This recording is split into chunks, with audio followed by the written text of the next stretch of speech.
স্বাগত রাত ৯টায় বাংলাদেশের সঙ্গে আছি আমি তাহিদ। সবশেষের খবর, আলোচনা ও বিশ্লেষণ নিয়ে আছি আমি আসমামিতা। আর খেলাধুলার সব খবর জানাবো আমি মাজহারুল ইসলাম। শুরুতে জানিয়ে দেব শিরোনাম। খাতা মূল্যায়ন পদ্ধতির পরিবর্তনে এসএসসিতে কমেছে পাশের হার, কুমিল্লা বোর্ডের ফল বিপর্যয়।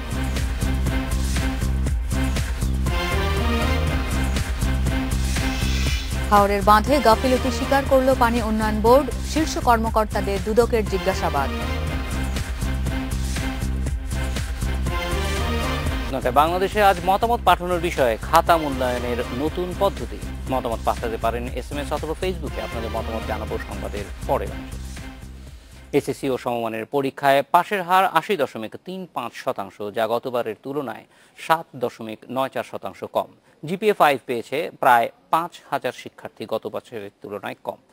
সচিবালয়ে দুপুরে ফল ঘোষণা করে শিক্ষামন্ত্রী নুরুল ইসলাম নাহিদ জানান, খাতা মূল্যায়নের নতুন পদ্ধতি সহ ৩ কারণে গত বছরের তুলনায় এবার ফল খারাপ হয়েছে।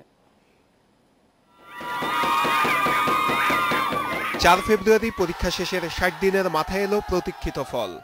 এবছর মাদ্রাসা ও কারিগরি সহ ৮ সাধারণ শিক্ষা বোর্ডের অধীনে পরীক্ষার্থী ১৭,৮১,৯৬২ জন। পাশ করেছেন ১৪,৩১,৭২২ জন। গড় হার ৮০.৩৫%। জিপিএ 5 পেয়েছে ১,০৪,৭৬১ জন। দুপুরে সচিবালয়ে এ ফল ঘোষণা করেন শিক্ষামন্ত্রী নুরুল ইসলাম নাহিদ। প্রথমত এইবার আমাদের ফলাফল দেখে অনেকেই বা আপনারা নিজেরাও কিছুটা বিস্মিত হতে পারেন যে আমাদের ফলাফল দেখে মনে হবে যে অনেক বেশি ফেল করেছে কিংবা জিপিএ কম পেয়েছে কিংবা ইত্যাদি এই ধরনের। গত বছরের তুলনায় এবার পাশের হার কমেছে ৭.৯৪%। জিপিএ 5 এর সংখ্যা কমেছে ৫,০০০। এর কারণ হিসেবে খাতা মূল্যায়নের নতুন পদ্ধতি, প্রশ্ন ফাঁস রোধ ও কেন্দ্রে কড়াকড়ি থাকার কথা বলছেন শিক্ষামন্ত্রী। পাস কি ফেল এটা তার খাতা লেখা কিরকম লিখছে তার উপর নির্ভর করবে, কারণ তিনি সঠিকভাবে মূল্যায়নটা এবার হয়েছে, এটাই হলো বিষয়টা। এতে ফেল করতেই পারে বেশি, পাস করতেই পারে বেশি, আমরা কোনোটার ব্যাপার না, যা সঠিক তারই পক্ষে আমরা। এবারের ফলে 93 শিক্ষা প্রতিষ্ঠানে পাশ করেনি কোনো শিক্ষার্থী। ৮ বোর্ডে পাশের হারে শীর্ষে রাজশাহী, সবচেয়ে কম পাশ হার কুমিল্লায়। নূরে আলম, ইন্ডিপেন্ডেন্ট নিউজ, ঢাকা। খাতা মূল্যায়নের নতুন পদ্ধতিকে সময়োপযোগী বলে মনে করেন প্রধানমন্ত্রী শেখ হাসিনা। প্রধানমন্ত্রীর কার্যালয়ে সকালে শিক্ষামন্ত্রী নুরুল ইসলাম নাহিদ এসএসসি ও সমমানের পরীক্ষার ফল হস্তান্তরের সময় তিনি এই মন্তব্য করেন। শিক্ষার গুণগত মান উন্নয়নের তাগিদ দেন প্রধানমন্ত্রী। বিভিন্ন শিক্ষা বোর্ডের চেয়ারম্যানদের সঙ্গে নিয়ে শিক্ষামন্ত্রী নুরুল ইসলাম নাহিদ প্রধানমন্ত্রী শেখ হাসিনার কার্যালয়ে তার কাছে ফলাফল হস্তান্তর করেন। ফলাফল হস্তান্তরের পর শিক্ষামন্ত্রী বলেন, পাশের হার কমায় তিনি বিস্মিত নন। খাতা মূল্যায়নের নতুন পদ্ধতি ফলাফলে প্রভাব ফেলেছে। এইবার কেউ খাতা দেখার ক্ষেত্রে কোনো গাফিলতি করা, কাউকে বেশি নম্বর দিয়ে দেওয়া বা কম নম্বর দিয়ে দেওয়া, এটার কোনো সুযোগ ছিল না। এর ফলে আমাদের পরীক্ষার ফলাফলে হয়তো দেখা যাবে যে কিছুটা প্রভাব পড়ছে, এটা একটা ইতিবাচক প্রভাব। উত্তীর্ণ পরীক্ষার্থীদের অভিনন্দন জানান প্রধানমন্ত্রী। খাতা মূল্যায়নের পদ্ধতিতে পরিবর্তন আনায় সন্তোষ জানান তিনি। শতভাগ পাশের প্রত্যাশা জানিয়ে শিক্ষার গুণগত মান উন্নয়নের তাগিদ দেন শেখ হাসিনা। আমাদের শিক্ষা মান উন্নত করার ক্ষেত্রে এবার পরীক্ষার খাতা দেখার পদ্ধতিতে যে পরিবর্তনটা আনা হয়েছে, সেজন্য আমি আন্তরিক ধন্যবাদ জানাচ্ছি আমাদের শিক্ষা মন্ত্রী। কিছুক্ষণ আগে এটা ব্যাখ্যা দিয়েছেন, আমি আর ব্যাখ্যা যেতে চাই না, কিন্তু আমি মনে করি এটা সত্যি খুব গুরুত্বপূর্ণ এবং প্রয়োজন ছিল। এর ফলে আমাদের ছাত্রছাত্রীরা আর একটু সচেতন হবে বলে আমি বিশ্বাস করি। এবার ছেলেদের চেয়ে মেয়েদের ফল ভালো হয়েছে, এজন্য মেয়েদের ধন্যবাদ জানিয়ে ছেলেদের পড়াশোনায় আরো মনোযোগী হওয়ার পরামর্শ দেন প্রধানমন্ত্রী। আমাদের মেয়েরা সবসময় একটু ভালো করছে পরীক্ষায়, তবে ছেলেদেরকে আমি বলবো যে তাদেরকে আরো লেখাপড়ায় মনোযোগী হতে হবে, কারণ সমানে সমান থাকতেই হবে, পিছিয়ে থাকলে চলবে না। প্রধানমন্ত্রী বলেন, দেশের কেউ শিক্ষার আলো থেকে বঞ্চিত থাকবে না। এ লক্ষ্যে হাওর, দ্বীপ ও পাহাড়ি দুর্গম এলাকায় আবাসিক শিক্ষা প্রতিষ্ঠান গড়ে তোলা হবে। অনিমেষ কর, ইন্ডিপেন্ডেন্ট নিউজ, ঢাকা। গত বছরের চেয়ে এবার পাশের হার কমলেও ভালো ফল করেছে ঢাকার বড় স্কুলগুলো। রাজধানীর বাইরে জেলা শহরের বেশ কিছু স্কুলও চোখে পড়ার মতো ভালো করেছে, আর সে আনন্দের বহিঃপ্রকাশ ছিল বিভিন্ন ক্যাম্পাসে। ফল প্রকাশের পরপরই উৎসব মুখর রাজুক উত্তরা মডেল কলেজ। পাশ করেছে পরীক্ষায় বসা ৬২৫ শিক্ষার্থীর সবাই। জিপিএ 5 পেয়েছে ৫৬৫ জন। অনেক পরিশ্রম করেছি, শেষ সাফল্য আজকে আমরা পেয়েছি। So we are the best and we will do our best together next time also. ছাত্রছাত্রীদের বাঁধ ভাঙা উচ্ছ্বাস ছিল ভিকারুন্নেসা নুন স্কুল ও কলেজেও। একজন বাদে 1596 শিক্ষার্থীর সবাই উত্তীর্ণ। সবচেয়ে বড় কথা, আল্লাহর কাছে অনেক অনেক ধন্যবাদ যে আমি ফাইনালি আমার গোলে আমি রিচ করতে পারছি। এটা তো টেনশন কেন গোলের আসছে না, এখন গোলের আম্মু কাঁদতেছে, আব্বু কাঁদতেছে, সবাই অনেক খুশি। ঢাকার বাইরে কুমিল্লা ছাড়া ভালো করেছে রাজশাহী ও অন্যান্য বিভাগগুলোর শিক্ষা প্রতিষ্ঠান, আর সে আনন্দের ছবি দেখা গেছে ক্যাম্পাসে ক্যাম্পাসে। গত বছরের তুলনায় এবার পাশের হার প্রায় 8 ভাগ কম হলেও প্রায় 100% পাশ করেছে ফৌজদারহাট ক্যাডেট কলেজ ও শরীয়তপুরের মজিদ জরিনা ফাউন্ডেশন স্কুল ও কলেজের শিক্ষার্থীরা। আইজিপি স্যারকে অনেক ধন্যবাদ যে এরকম একটা স্কুল করে আমাদের পড়ালেখার সুযোগ করে দিয়েছেন। আমরা অনেক খুশি, অনেক আনন্দিত। Abdullah Al Rafi, independent news, Dhaka. কুমিল্লা বোর্ডে এবার উত্তীর্ণ হয়নি 41% শিক্ষার্থী। এই বোর্ডে পাশের হার গতবারের চেয়ে কমেছে 25%। ফল বিপর্যয়ের জন্য গণিত ও ইংরেজিতে শিক্ষার্থীদের দুর্বলতাকেই দায়ী করছেন বোর্ড কর্মকর্তারা। দেশের 10 বোর্ডের মধ্যে এবার সবচেয়ে খারাপ ফল করেছে কুমিল্লা বোর্ডের শিক্ষার্থীরা। 1,82,979 জন পরীক্ষার্থীর মধ্যে পাশ করতে পারেনি 74,868 জন। প্রতি 100 জন শিক্ষার্থীর মধ্যে ফেল করেছে 41 জন। বোর্ড কর্তৃপক্ষ জানায়, বিপুল শিক্ষার্থীর অকৃতকার্য হওয়ার অন্যতম কারণ গণিত আর ইংরেজি বিষয়ে অদক্ষতা। বোর্ডে এবার গণিতে ফেল করেছে 34,689 জন, ইংরেজিতে এই সংখ্যা 25,000-এর মতো। প্রায় 25% ডিটোরেট করেছে গতবারের তুলনায়। বিশাল ইংরেজি এবং গণিতে ফেল করার কারণে আমার এই পাশের হার কমেছে বলে আমরা মনে করি। গতবারের চেয়ে অকৃতকার্যের হার 25% বেশি হওয়ার কারণ হিসেবে 2 কঠিন বিষয়ে দুর্বলতার কথা শোনা গেল শিক্ষার্থী ও অভিভাবকদের কণ্ঠেও। কিছু ভোকাবুলারি প্রবলেম ছিল, কিছু ওয়ার্ডের মিনিং যদি বোঝা না যায় তাহলে তো অ্যানসার করা যাবে না। এই প্রশ্নটা হচ্ছে এমন মাপের আসছে যে কিছু কিছু স্টুডেন্ট প্রশ্নটা বুঝতেই পারে নাই, আর জ্যামিতি থেকে অনেক প্রশ্ন আসার কারণে কিছু কিছু স্টুডেন্টের অনেক টাইম লাগছে, সেই কারণে ওরা অবজেক্টিভগুলো ভালোভাবে দাগাইতে পারে নাই। তবে শুধু গণিত আর ইংরেজিতেই দুর্বলতা নয়, ফল বিপর্যয়ের পেছনে আরও কারণ জানালেন শিক্ষকরা। ফলাফল বিপর্যয়টা আসলে হয়েছে আমার মনে হয় আর কি, যতটুকু বুঝতে পারছি বা এখনো যে আলাপ আলোচনা শুনছি, শহর এলাকায় এটা হয়নি, গ্রাম এলাকায়। তো সেখানে শিক্ষার্থীদের মানের একটা প্রশ্ন আছে, আবার খাতা মূল্যায়নেরও একটু হতে পারে, খাতা মূল্যায়নেরও একটু কিছু সমস্যা হতে পারে। কুমিল্লা বোর্ডে এবার জিপিএ 5 পেয়েছে 4,500 শিক্ষার্থী, যা গতবারের চেয়ে 2,500 কম। Independent news desk. হাওড়ে বাঁধ নির্মাণে গাফিলতি স্বীকার করেছে পানি উন্নয়ন বোর্ড। দীর্ঘদিন ধরে অনিয়ম চললেও কার্যকর ব্যবস্থা নেয়নি পানি উন্নয়ন বোর্ড। দুর্নীতি দমন কমিশন দুদকের জিজ্ঞাসাবাদে একথা স্বীকার করেছে প্রতিষ্ঠানটির শীর্ষ কর্মকর্তারা। দুর্যোগ ব্যবস্থাপনা ও ত্রাণ মন্ত্রণালয়ের তথ্য অনুযায়ী এবার হাওড়ের 6 জেলায় বন্যা ও পাহাড়ি ঢলে 2,19,840 হেক্টর জমির ফসল ক্ষতিগ্রস্ত হয়েছে। বিপর্যয়ে পড়েছে 8,50,088টি পরিবার। এছাড়া মৎস্য ও প্রাণী সম্পদ মন্ত্রণালয়ের প্রতিবেদন বলছে পানির দূষণে মারা গেছে প্রায় 1200 টন মাছ আর 4,000 হাঁস।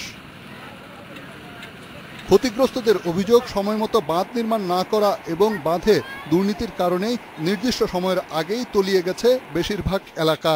এই অভিযোগ অনুসন্ধানে এপ্রিলের শেষ দিকে মাঠ পর্যায়ে কাজ করেছে দুদক। আর বৃহস্পতিবার পানি উন্নয়ন বোর্ডের মহাপরিচালক সহ 4 কর্মকর্তাকে প্রায় 3 ঘন্টা জিজ্ঞাসাবাদ করে দুদক। আপনারা তদন্ত করছেন, সেই বিষয়ে জিজ্ঞাসাবাদ করছেন, আমরা সেই যে হাজিরা দিয়ে আসছিলাম। স্যার কতজন আসছিলেন স্যার? 4 জন। মোট 4 জন স্যার। স্যার কি জিজ্ঞেস করছেন স্যার? কি বিষয়টা ছিল স্যার? দুদক কর্মকর্তারা জানান, জিজ্ঞাসাবাদে গাফিলতির কথা স্বীকার করেছে পানি উন্নয়ন বোর্ড।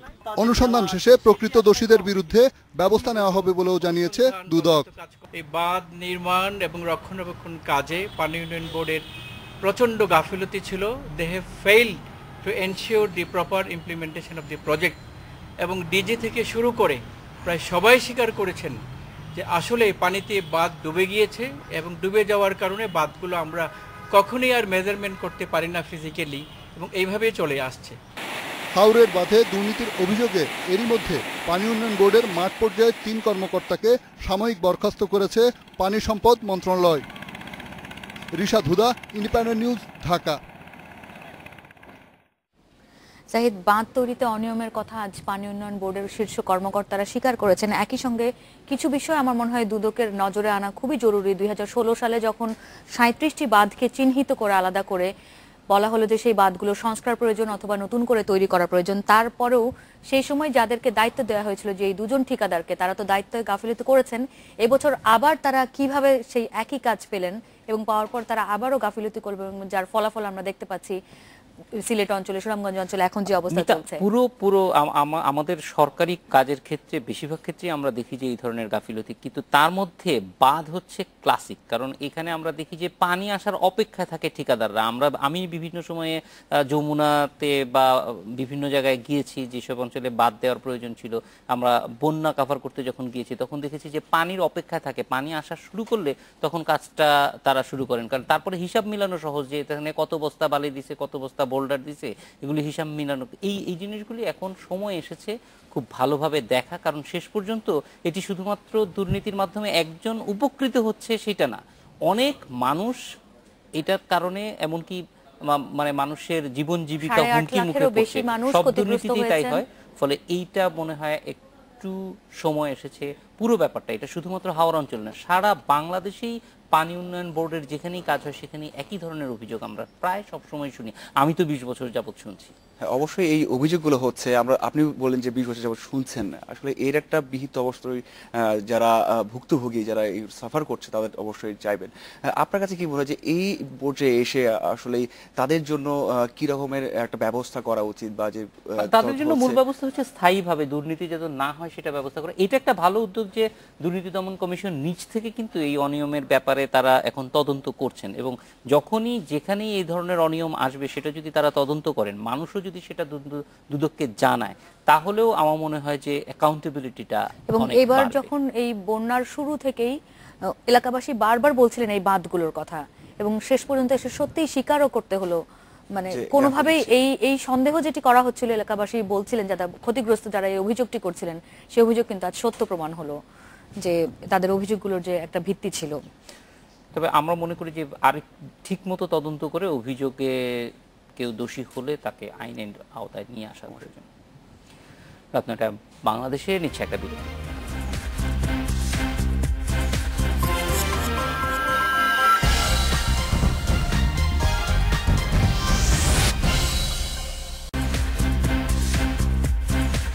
নয়টায় একুশে ফিরে এলাম রাত 9টায় বাংলাদেশে।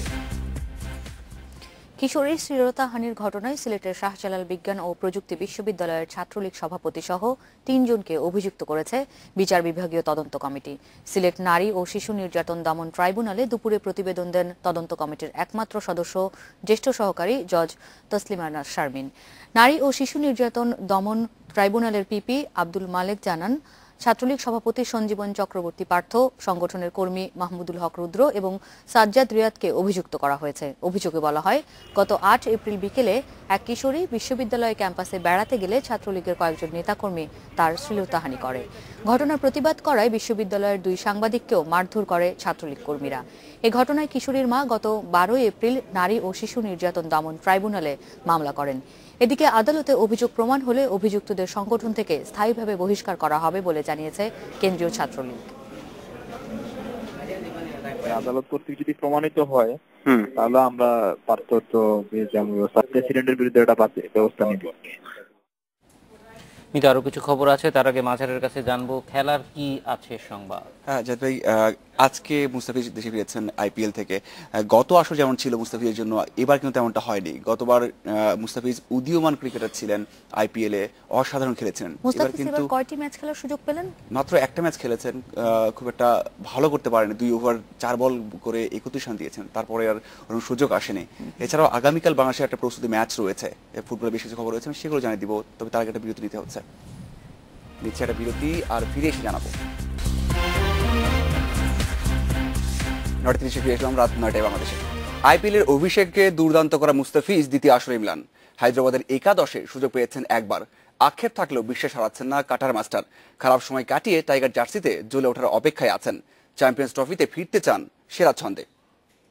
সফরে কাল বাংলাদেশের দ্বিতীয় প্রস্তুতি ম্যাচ, প্রতিপক্ষ সাসেক্স একাদশ। ম্যাচ শুরু বাংলাদেশ সময় বিকাল 4টায়। সাসেক্সে কন্ডিশনিং ক্যাম্প করছে টাইগাররা। অনূর্ধ্ব 18 চ্যাম্পিয়নশিপে সেরা হয়েছে বাংলাদেশ ক্রীড়া শিক্ষা প্রতিষ্ঠান বিকেএসপি। টাই ব্রেকে ঢাকা জেলাকে 4-2 ব্যবধানে হারিয়েছে তারা। খেলার খবর ছিল আমার কাছে, চলে যাচ্ছি মৌলায়ের জন্য মেয়েটাও জাহিদের কাছে।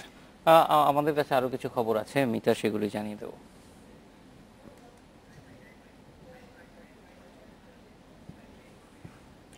নতুন ভ্যাট আইনে নিত্যপণ্যের দাম বাড়বে না বলে জানিয়েছে জাতীয় রাজস্ব বোর্ড, তবে তা পুরোপুরি সঠিক নয় বলে বলছে consumer association of Bangladesh CAB. আর অর্থনীতিবিদরা বলছেন বিক্রির পাশাপাশি আমদানি অথবা উৎপাদন পর্যায়ে 15% ভ্যাট আরোপ হলে দাম কিছুটা বাড়ার শঙ্কা আছে। ইনপুট ক্রেডিট সিস্টেম বা সঠিক হিসাব রেখে ব্যবসায়ীরা রেয়াত নিতে পারলে তা রোধ করা সম্ভব হবে বলে মনে করছেন তারা।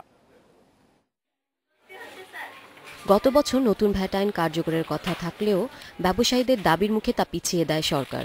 সেই হিসেবে চলতি জুলাই থেকেই নতুন ভ্যাট আইন কার্যকরের কথা। তবে নতুন ভ্যাট আইন কার্যকরের ফলে নিত্যপণ্যের দাম বাড়বে না বলছে এনবিআর। নতুন আইন বাস্তবায়ন হলে যে দ্রব্যমূল্যের উপর প্রভাব পড়বে না, কোনো মূল্যস্ফীতি ঘটবে না। এনবিআরের এক বিবৃতিতে বলেছে 1991 সালের আইন অনুসারে জনগণ এখন 15% হারে ভ্যাট দিচ্ছে। এতে 100 টাকার একটি পণ্যে 15% হারে ভ্যাট 15 টাকা। নতুন আইনেও 15% ভ্যাট কার্যকর হলে নিত্যপণ্যের দাম বাড়ার আশঙ্কা নেই। তবে তা পুরোপুরি সঠিক নয় বলছে ক্যাব। ভোক্তাকে বর্ধিত হারে ভ্যাট দিতে হবে এবং এতে জীবনযাত্রার ব্যয় বেড়ে যাবে। বিশ্লেষকরা বলছেন পণ্যের আমদানি কিংবা উৎপাদন পর্যায়ে আগে সব ক্ষেত্রে 15% ভ্যাট ছিল না, এখন সব ক্ষেত্রেই তা কার্যকর হবে। এতে কিছু ক্ষেত্রে বাড়তে পারে পণ্যের দাম। দেয়া নেয়ার মধ্যে কিছু টাকা হারিয়ে যায়, সেইটা যদি আমরা বন্ধ করতে পারি তাহলে আপনি হয়তো যা দিচ্ছেন আগের মতো সেটাই দিচ্ছেন, কিন্তু আমি বেশি পাচ্ছি। সেটা সম্ভব, মানে এফিসিয়েন্সি ইমপ্রুভমেন্টের মাধ্যমে দুর্নীতি কমিয়ে এটা সম্ভব। তবে ইনপুট ক্রেডিট সিস্টেম ব্যবহার করা হলে মূল্যস্ফীতির সংখ্যা কম বলে মনে করেন বিশ্বব্যাংকের অর্থনীতিবিদ। কিন্তু হিসাব নিকাশ যদি ঠিকমতো করা হয় এবং ইনপুট ক্রেডিট সিস্টেমটা যদি পুরোপুরি ব্যবহার করা হয় তাহলে খুব বড় ধরনের একটা ইম্প্যাক্ট হবে বলে আমার মনে হয় না। নতুন ভ্যাট আইন কার্যকর হলে ভ্যাট ফাঁকির প্রবণতা কমবে বলে মনে করেন অর্থনীতিবিদরা। এজন্য ব্যবসায়ী ও ভ্যাট কর্মকর্তাদের প্রশিক্ষণের ওপর জোর দিয়েছেন তারা। Irin Khatun, independent news, Dhaka. রাত 9টায় বাংলাদেশে নিচে আরো একটা বিরতি। ফিরে এসে আরো যা থাকছে। চলচ্চিত্র শিল্পী সমিতির নির্বাচনে 21 পদে লড়ছেন 59 প্রার্থী। ভোটকাল।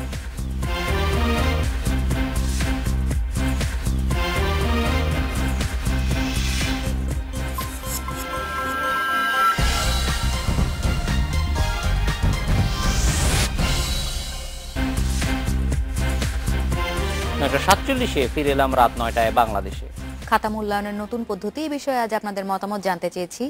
আমাদের কাছে যে মতামতগুলো এসেছে তার মধ্যে রিয়াদ বলছেন এই পদ্ধতিটা আরো আগে করলে ভালো হতো। কুদ্দুস বলছেন তাহলে এতদিন কি ভুলভাবে মূল্যায়িত করার কারণে সহজেই অনেকে ভালো ফল করেছে। নাজিম বলছেন যেভাবে খাতা দেখা হয় এতে অনেক ভালো শিক্ষার্থী ভালো ফল করতে পারেন না। ফয়সাল বলছেন শিক্ষার মান উন্নয়নে আরো কাজ করতে হবে। আফরিনের মত নতুন পদ্ধতিতে উত্তরপত্র মূল্যায়নে পাশের হার কমেছে।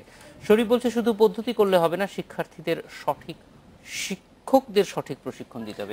আরো কিছু রিসার্চ আছে এখানে। শাফি বলছেন নতুন পদ্ধতি সম্পর্কে শিক্ষকদের প্রশিক্ষণ দেওয়া উচিত, কারণ হঠাৎ করেই যেন এটা না নিয়ে আসে বা সমস্যা না হয়। রাব্বি বলছেন নতুন পদ্ধতিতে খাতা মূল্যায়নের ফলে ছাত্রছাত্রীরা নিজেকে সুন্দর করে গড়ে তুলতে পারবে। আরো কিছু খবর আছে। হ্যাঁ, আমাদের দর্শকদের ধন্যবাদ জানাচ্ছি। পরের খবরে চলে যাচ্ছি। চলচ্চিত্র শিল্পী সমিতির দ্বিবার্ষিক নির্বাচন হচ্ছে কাল। সকাল 9টায় ভোট শুরু হয়ে চলবে বিকেল 5টা পর্যন্ত। এবারে নির্বাচনে প্রতিদ্বন্দ্বিতা করছে 3টি প্যানেল। 3 প্যানেলে সভাপতি পদে প্রতিদ্বন্দ্বিতা করছেন ওমর সানি, ড্যানিস সিডাক ও মিশা সওদাগর। এবার 21টি পদের জন্য লড়ছেন 59 প্রার্থী, আর ভোট দেবেন সমিতির 624 জন সদস্য। সাধারণ ভোটারদের দৃষ্টি আকর্ষণে পিছিয়ে নেই কোনো প্যানেল। নির্বাচনী পোস্টার ব্যানারে ছেয়ে গেছে এফডিসি। শিল্পী সমিতিতে প্রস্তুত করা হয়েছে 8টি বুথ। সভাপতি পদপ্রার্থীরা ব্যস্ত শেষ সময়ের পরিকল্পনায়। নির্বাচনী পরিবেশে সন্তুষ্টি প্রকাশ করলেও বললেন অনিয়মের কথাও। এটা আমাদের সম্মানিত সদস্যবৃন্দ যাকেই ফুল দিয়ে মালা তৈরি করবে সেই পড়বে। এখানে আমার বন্ধু ওমর সানি আছে, ও পড়লে আমি খুশি। আমার বড় ভাই ড্যানি সিরাক আছে, ও প্রেসিডেন্ট ক্যান্ডিডেট, যে করবে হলেও কাজ করবো, শিল্পী সমিতির না হলেও কাজ করব। আমরা চাই শান্তি শৃঙ্খলা সবকিছু মিলেই কি বলে আমাদের যেন নির্বাচন হয়। কিন্তু এইবার কিছু পেশি শক্তি, কিছু বিশৃঙ্খলার, কিছু দুই একজন আর্টিস্টের কারণে বুঝতে পারছি। শিল্পীদের নির্বাচন হিসেবে পরিবেশ ভালো লাগছে, তবে কিছু কিছু বিষয় খুবই দুঃখ লাগছে, খারাপ লাগছে। এখানে অনেকে অর্থ দিয়ে দিচ্ছেন, অর্থ দিয়ে ভোট কিনতে চাচ্ছেন এবং অনেকে মাদক দ্রব্য সাপ্লাই করছেন। আমাদের অবস্থা মাশাআল্লাহ ভালো। আমরা আসলে মেজরিটি যারা শিল্পী সমিতির মেম্বার, তাদের ম্যান্ডেট নিয়ে আমরা দাঁড়িয়েছি।